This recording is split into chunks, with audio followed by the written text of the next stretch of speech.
Now the Jewish community comes up and now nobody's talking about Black Lives Matter. Now. What are you talking about, Shannon Sharpe? The elite Jewish bankers and the movers and shakers, they control the Black Lives Matter movement. George Soros, hello. They control the Black Lives Matter movement. So it's all interconnected. But that's the problem. The paper trail is always going to lead you back to the same thing. In order for something to be global, in order for a movement to go global like the quote-unquote BLM movement has done, they have to have rich sponsors, wealthy sponsors. Will Smith and Jada talk about some entanglement. Now we got T.I. and 50 arguing about who the king of rap. Yeah. I don't give a damn about any of that. Yes, you do, because you brought it up. Nobody asked you to bring that shit up. Let's keep focused. Let's stay on track. Let's keep focused and stay on track on what, Shannon Sharpe? Your delusions of grandeur? Your delusion about where this society is going? You got hyped because some 20-year-old pansexual Marxist white people were pulling down statues of quote-unquote slave mongers and slave traders. So you thought things were changing? You said, we're almost close to getting that hug. That's what you said to yourself, right, Shannon Sharpe? You will never live the life of the average so-called black person. You've been living high off the hog for the last 30 years. You have no idea what the real existence of the so-called black man is about. If you cared to, you could live in many of these neighborhoods. You choose not to. Why is that? Why is it that all of these entitled people who talking about defund the police and do these other Marxist things, they never live in these neighborhoods? When you look at this character of AOC, this Ocasio-Cortez, this creation, this character, what they did was they acted like she was from the Bronx, and they put her in a pair of Timbs walking down the street so that you could make yourself believe that she's from the hood. This bro is from the suburbs. They always have these elitist Democratic representatives who are actually Marxists trying to act as if they're down with the people. And it extends over to many of these BOULE members, people like LeBron James, Shannon Sharpe. They haven't lived in the quote-unquote hood and understood what goes on in these so-called black communities in a very long time. So from what platform are they speaking? From what level of expertise or knowledge are they speaking? We arguing and talking about things that don't matter. Not right now. How does that get us closer to what we want? Easy. Once we embrace our real culture, we're going to heal our problems. So that was an attempt by Deshaun Jackson on a two-dimensional level to show the so-called black man what his culture is.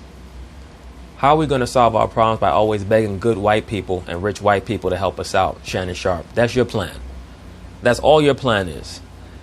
Let's try to hustle these rich white billionaires to, number one, give us money to quote-unquote invest in us, really just throw away their money. And also these rich white billionaires are going to go to Congress and lobby for us to quote-unquote get reparations. Do you know what reparations entails? It means that they would have to totally empty their bank vaults. And you know what? There's not much real money in those bank vaults anyway. America's broke. So that's why they're making all these conversations about race, this quote-unquote global reset that they're doing. It's really alchemical. It's trying to force the so-called black man to believe that there are some inroads for him to be accepted. Because they want the mass scale programming to be global. They want everybody to fall under the same sway. So they have to bring in the so-called black man. People ain't protesting about no entanglement. No. Right, but what are they protesting about, Shannon Sharpe? What are they actually protesting about? Have you ever been to one of these protests, Shannon Sharpe? Who makes up the majority of the people at these protests? Walking those streets and talking about who's the best rapper of all time. People don't care about that. How do you know that, Shannon Sharpe? Have you been on T.I.'s or 50 Cent's Instagram to know how many people actually care about who's the better rapper? It appears to me that many of these protests are starting to wane. Maybe there's more people who care about that than care about being a part of these quote-unquote Black Lesbian Matter protests. Can we stay focused? Yeah, let's stay focused on what we really need. I agree with that. But I have news for you, Shannon. What we need to be focused on has nothing to do with what you're about. Sorry. Hoping that we lose track or that we get sidetracked.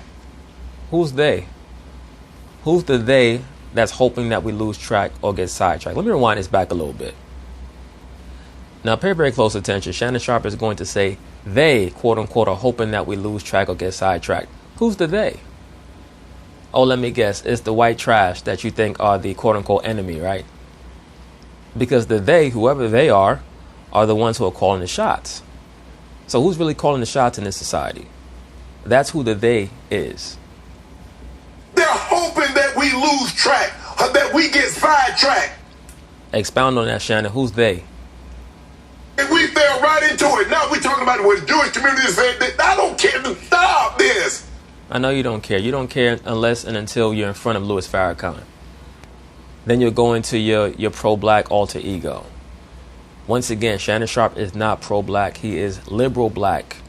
Liberal blacks use quote-unquote pro-blackness to gain your trust, to bring you closer to master. You understand that? I'm going to say it again. Liberal blacks use pro-blackness. They use pro-black jargon to bring you closer to their master and their master's Luciferian ideologies like LGBT and feminism, globalism, things like that. That was never what this was about. Let's stay focused. I'm glad the Eagles handled it in the way they did. They should have been outraged, because if someone says something about my community, I get equally outraged. That's interesting. So a quote-unquote community that controls 0.1% of the economy should operate on the same wavelength as the Jewish community, who I'm sure controls more than 0.1% of the economy. I'll go out on a limb and say that they control more than 0.1% of the economy. When you watch the film Get Out, once again, there's a reason why the director of that film made the antagonists, the Armitages, Caucasian liberals. He didn't make them Caucasian conservatives. He made them Caucasian liberals who were very welcoming to that quote-unquote black male. They brought him into the house, but it was like a Venus flytrap. I'm glad the Eagles handled it the way they did. I'm glad Deshaun has apologized. I believe his apology is sincere. I'm glad Julian Edelman reached out. Right, but why are you happy that Julian Edelman reached out, Shannon Sharpe? To do what? How can Julian Edelman educate Deshaun Jackson about being Jewish when Julian Edelman, I'm sure, does not know anything about the Torah? Educating someone about what it means to be one of the people of the book means that you have to know the book. You have to know the Torah. You have to know the Tanakh. It's not about taking you to a Holocaust museum. The Holocaust Museum does not establish what a quote-unquote Jew is or what an Israelite is. The term Jew is just an abbreviation for the tribe of Judah, one of the 12 tribes. So how do you establish who is who? That's what Deshaun Jackson is trying to come to terms with and understand. Julian Edelman can't teach him that. Let's go. I'll take you to the Holocaust Museum. Let's go to the Black History Museum. Right, because that's what it's about. Let's go to the quote-unquote Black History Museum. Once again, the term black is not racial, it's not cultural, it's not historical. It's a corporate designation.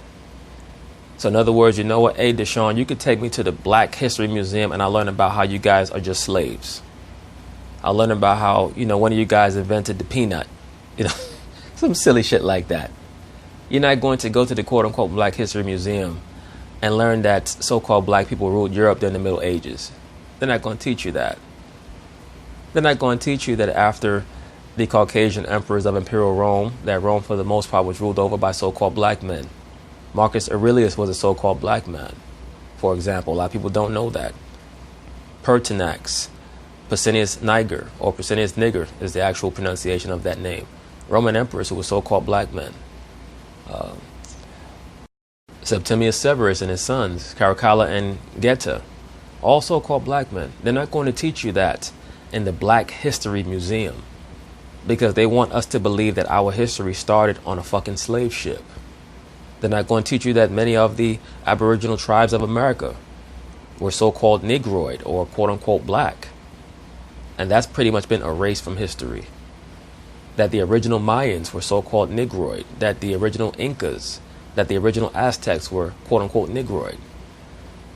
That's how they were conquered, because when the Europeans first came here, both Caucasian and so-called black Europeans, when they first came here, the only way that they were able to gain the supremacy was by forming leagues with the Mongoloid inhabitants of Central America, South America, and the Americas. against the Aboriginal Americans, because the Aboriginal Americans were ruling over the Mongoloids and the other races of people that were here. The mound builders, the mound builder tribes, they were all so-called Negroid. The pyramid builders, so on and so forth. The builders of the megalithic structures in Central and South America, the Incas, the Aztecs, they were all so-called Negroid. And they were ruling over the Mongoloid tribes. So the Europeans, they formed a league with the Mongoloid tribes to conquer the Aboriginal tribes. These are things that you're not going to learn in the quote-unquote Black History Museum. So Shannon Sharpe is advocating for the continuance of ignorance. And let's go, Sharpe, and talk and have very uncomfortable conversations. He's trying to have a very uncomfortable conversation, Shannon Sharpe. He's trying to. That's the most uncomfortable conversation that Julian Edelman can have. Hey, Julian, can you go into the scriptures and prove that the claims about you being a so-called Jewish person are based in substance? That's not quote-unquote anti-Semitic. It's just a question. If somebody asked me as a so-called black man, can you prove that you're a quote-unquote African? I can't prove that. I would have to have a direct descent or some type of lineal heritage to someone who was aboriginal to the lands in Africa that I knew about. So I can't do that. Can Julian Edelman do that? Those are uncomfortable conversations. It's just that Shannon Sharpe wants the uncomfortable conversation to be, hey, you know what, Julian?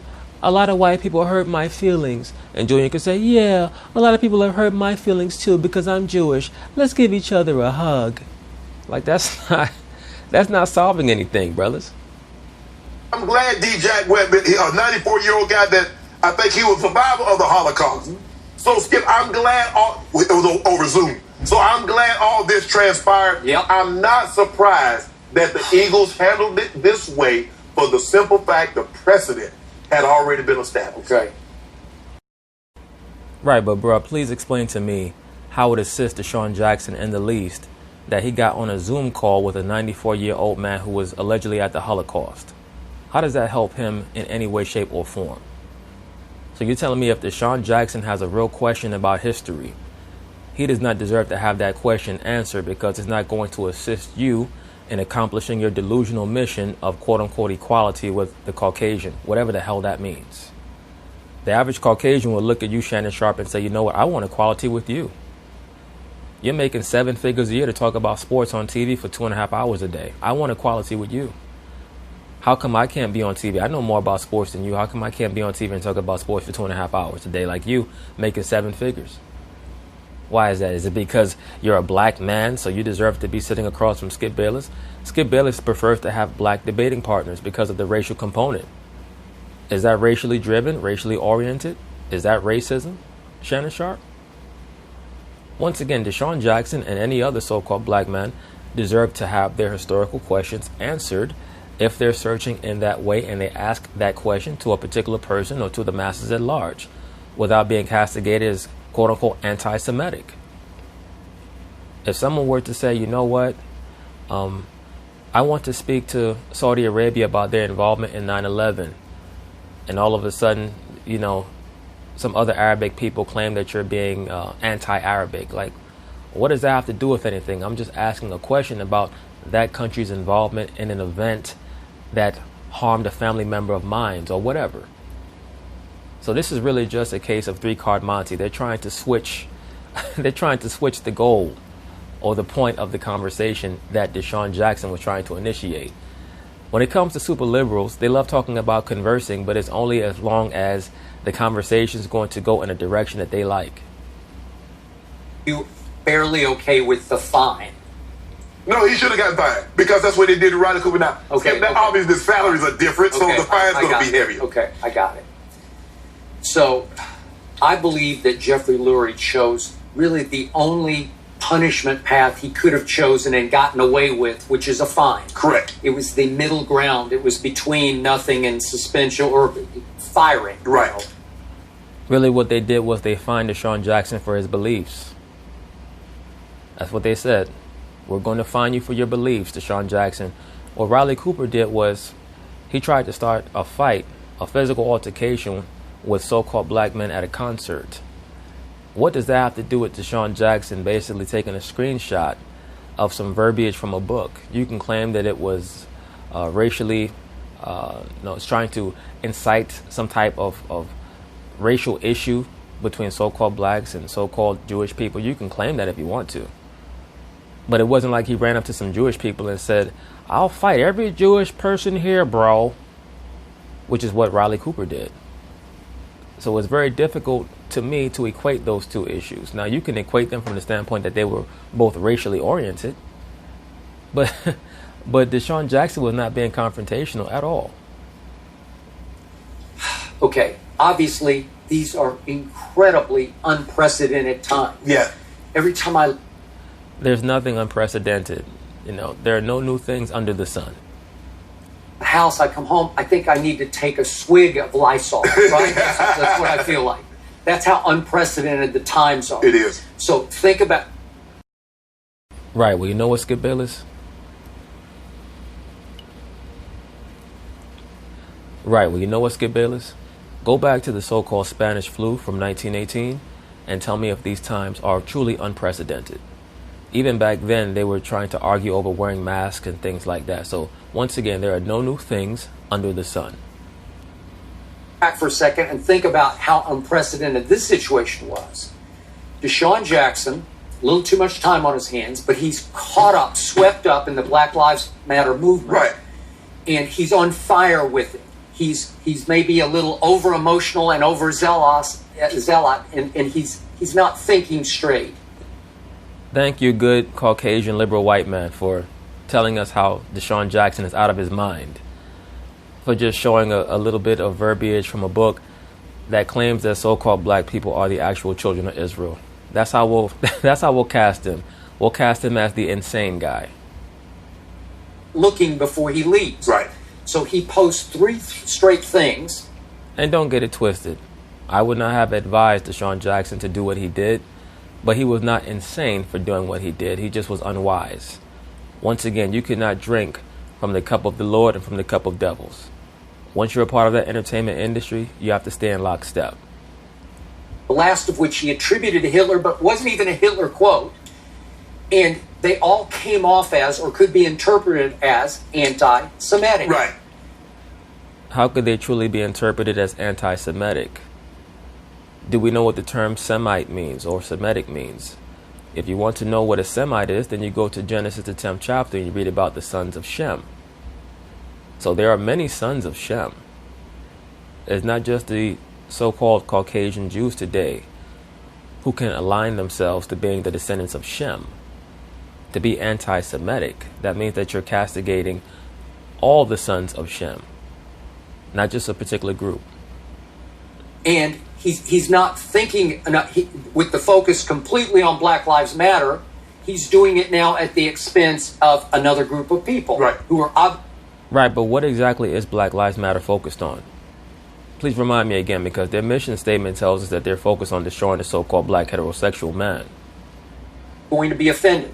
But the irony is, he plays for a team whose owner and GM, as you point out, are Jewish. But right, more to the point, the owner's production company is just wrapping up a documentary on Hitler. Mm-hmm. It's impossible. I couldn't make this up. Right. Well, you wouldn't have to make it up because they made it up. That's how you know, and it's a very good possibility in my mind that this entire thing was scripted.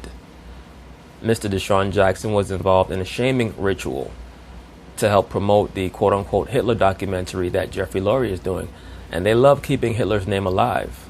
They love keeping his name alive. For someone who supposedly had it out for quote-unquote Jewish people, you can expect some type of film or documentary about Hitler to be made at least once a year coming out of Hollywood.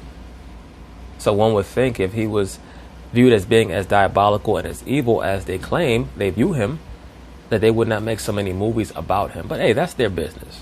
That's their business. At the end of the day, I'm not going to chalk it up to serendipity or just some level of strange coincidence that Jeffrey Lurie has a Hitler documentary coming out directly in the aftermath of Deshaun Jackson's statements. I'm going to view it as there being some connectivity there. And on Friday, they announce the conclusion of this documentary, that it's ready for air. mm-hmm, And I believe they did so just to drive home the point of how much this hurt the owner.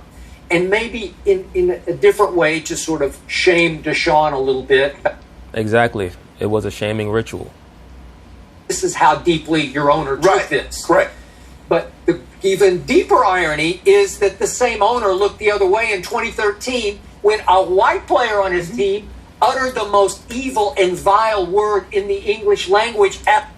Well, that's according to you, or allegedly according to you, because I'm not quite sure if you truly believe most of the things that you say, Skip Bayless, when it comes to race. But I'm sure to Jeffrey Lurie, there are far viler things that could be stated racially than the word nigger, or as they call us, the Schwartzes. Country Western concert in Philadelphia. Right. What? You can't get away with that. Right. Well, he did. Obviously, Michael Vick and Deshaun and other black leaders, LaShawn, stood up and finally, led by Michael, who just gotten a second chance, and he decided, I guess I got to give this guy some. Seems like a. Well, the head coach of the Philadelphia Eagles knew that Michael Vick was going to be compromised. He knew that Michael Vick was going to be in the position where he was going to have to advocate for Riley Cooper getting a quote-unquote second chance. So he put the onus on him. The coach of the Eagles at that time truly took the coward's way out, because he was supposed to be the be-all, end-all when it came to Riley Cooper. But he said, you know what, let me throw this on Vick's plate, because Vick just came back from the dogfighting thing. So, of course, Vick is going to have to be the, the forgiving leader on the squad. Was and I'm sure he did see him around the locker room like he's a decent dude. No. If you're capable of uttering that, what do you always say about alcohol? Right? Tell the truth. Drunk kids and angry people. You got it. I'll fight every nigger here, bro. Spat out the truth of what his true emotions and feelings were about black people. Okay, for me, that was game over. You're done as a Philadelphia Eagle. I just screamed on national TV, you have to cut bait with that man because... Right, but you knew Riley Cooper's NFL career was going to be over after that. Even though he got another contract, which shows you how the owners viewed that situation, that they would give him another contract. But you knew he wasn't going to last very long in the league because, come on, he was going to be an anathema after that. You send him over the middle, they're going to be trying to take his damn head off. You can't ask your black players to live with him the rest of the year in the locker room. But Michael Vick stood up, and it felt like Jeffrey Lurie looked the other way because they sent him home for a weekend. Right. A weekend? And then he was back, and it was under the Chip Kelly regime, which never seemed to have a lot of use for the black skill players, right? Okay. Well, Chip Kelly was the so-called genius who was going to revolutionize the NFL. And we saw what happened with that. Especially if he had a strong voice. Yes, if they had a strong voice. And one by one, they were eliminated. Okay, so you've got that irony operating. Well, you did that, Jeffrey. You looked the other way then. How could you punish him? Right. So he took the only road he could barely passably take was, okay, I'll fine him. Is it just one game check, I assume? Yes. Well, I mean, I guess. Yes, I don't know. Maybe it's... Allegedly, he's being fined for one game check, but who knows? Might not even be that. Especially if they're confederate with one another, which could be the case. Once again, I think that there's a very good possibility that Deshaun Jackson was prompted to do what he did in coordination with Jeffrey Lurie, knowing that there would be backlash. He'd be put through a shaming ritual, and it would allow Jeffrey Lurie to promote his new Hitler documentary. What you could do for conduct, 1 week's pay for conduct detrimental to the team. But when Deshaun called our man Steven Jackson, he said, hey, man, they're going to fire me. They're going to cut me. That's how scared he was. And in the Eagles statement that they issued, it was last Friday, Deshaun understands that in order to remain on the team, he must also commit to supporting his words with actions and went into all the educational avenues he's got to take now. So Deshaun Jackson decided that Steven Jackson was going to be the one to save his career. Very interesting. You brothers already know my stance on Steven Jackson. He's been scripted into the quote-unquote entertainment sphere to be the new racial leader amongst these black athletes. He's proverbial Pollux, with his alleged twin, George Floyd, being cast or sent into the celestial sphere. So now the job of Pollux is to remain here in the terrestrial realm and to be a leader, particularly to sports athletes. trying to learn more about the Holocaust. My only thing is, did they ask Riley Cooper? No, they didn't ask him any of that. So they no, Did they ask him to take some African American studies or something? Imagine that shit. Yeah, I'll take some African American studies. I'll go to cooking class. It can't take that long to cook watermelon. or meet with anybody that came from Jim Crow South or grew up that ancestors were a slave. They did not. Interesting. But Skip, look, for me, I just think the thing is that we just have to be careful about what we say and just make sure we're outraged because that. Thank you, Shannon Sharpe. That's a good lesson.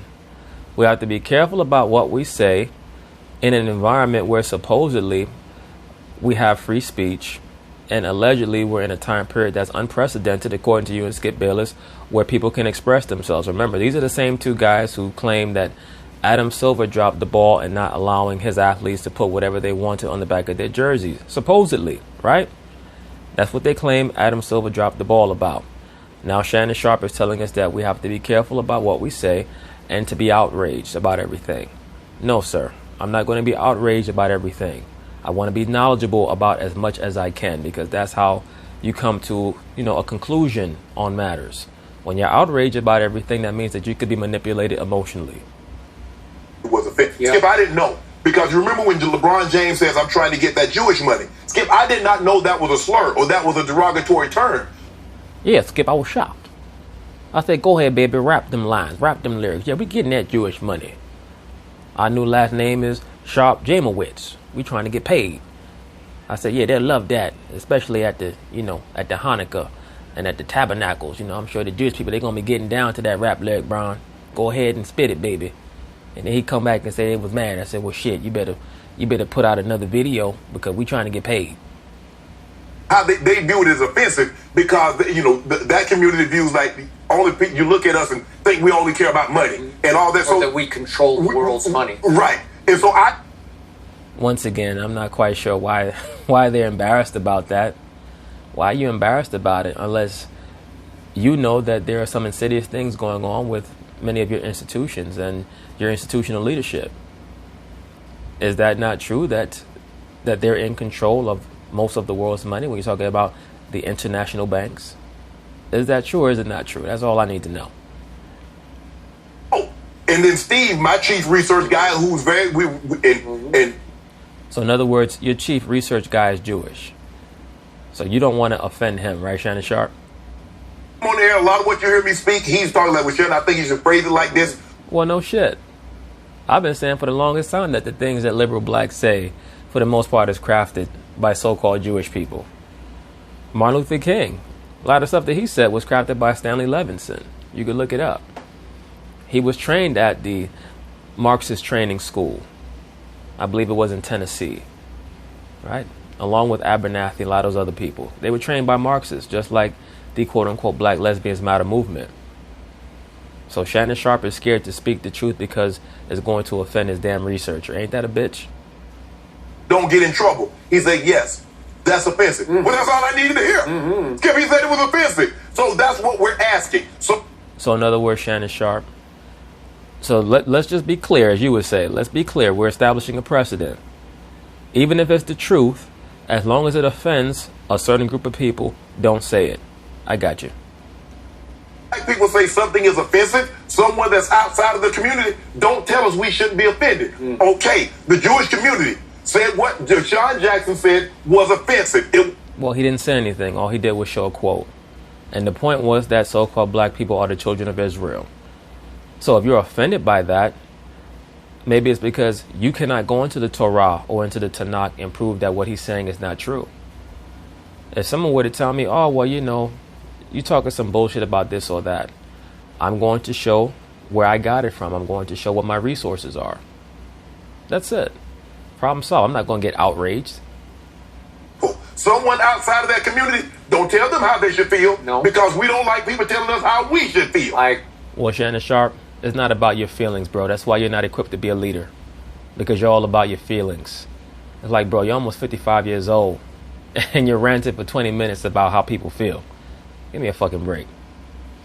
I keep it 100 with you all the time, every single day. Absolutely, you're 100% fool when it comes to race.